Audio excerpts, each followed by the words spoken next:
নমস্কাৰ স্বাগতম জনাইছোঁ আপোনালোকক আমাৰ অন্য এটি নতুন ভিডিঅ'ৰ মাজলৈ আজি আমি আপোনালোকৰ সৈতে কথা পাতিম পাঁচগৰাকী যুৱতীৰ বিষয়ে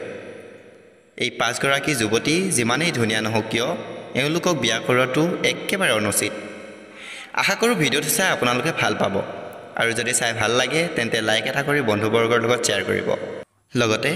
আমাৰ চেনেলৰ এনে ধৰণৰ ভিডিঅ'সমূহ পাই থাকিবলৈ চেনেলটি সাবস্ক্ৰাইব কৰি কাষতে থকা বেল আইকনটি প্ৰেছ কৰি ল'ব এতিয়া আহক আমি ভিডিঅ'টোৰ মাজলৈ আগবাঢ়ো বিয়া মানুহৰ জীৱনৰ এটি গুৰুত্বপূৰ্ণ অধ্যায়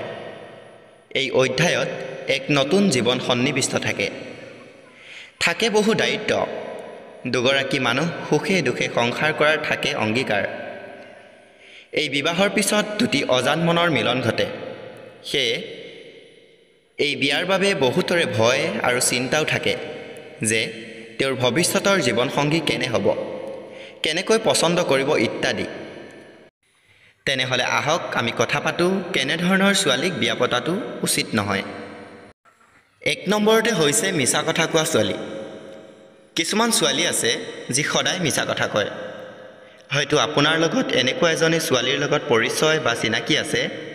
আৰু ছোৱালী যদি আপোনাৰ লগত মিছা কথা কয় তেনেহলে সেইজনী ছোৱালীৰ পৰা সদায় দূৰত থাকক কাৰণ আপুনি যদি সেই ছোৱালীজনীক বিয়া কৰে তেতিয়াহলে আপোনাৰ লগতো মিছা কথা ক'ব আৰু যি সংসাৰত মিছা কথা আছে সেই সংসাৰ কেতিয়াও সুখৰ হ'ব নোৱাৰে দুই নম্বৰতে হৈছে যি ছোৱালীৰ লগত আপোনাৰ পৰিচয় বা চিনাকি আছে আৰু আপুনি তাইৰ বহু কথা জানেও ইতিমধ্যে কিন্তু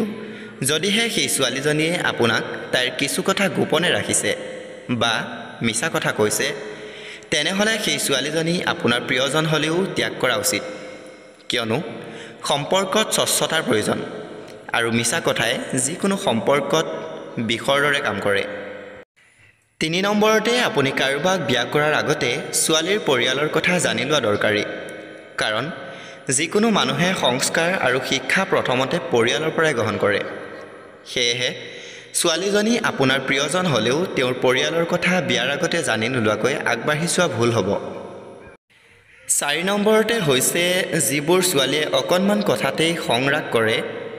হঠাতে যিকোনো অৱস্থাতে হাই কাজিয়াৰ লিপ্ত হয় তেনে ছোৱালীক বিয়াৰ বাবে পছন্দ নকৰাই শ্ৰেয় পাঁচ নম্বৰতে প্ৰত্যেক মানুহৰ ভাল আৰু বেয়া দুটি গুণ থাকে যি ছোৱালীয়ে মাত্ৰ তেওঁৰ ভাল গুণসমূহ আপোনাক প্ৰত্যক্ষ কৰাই বেয়া গুণসমূহ জানিবলৈ নিদিয়ে তেনে ছোৱালীক বিয়াৰ ক্ষেত্ৰত প্ৰত্যাখ্যান কৰাই উচিত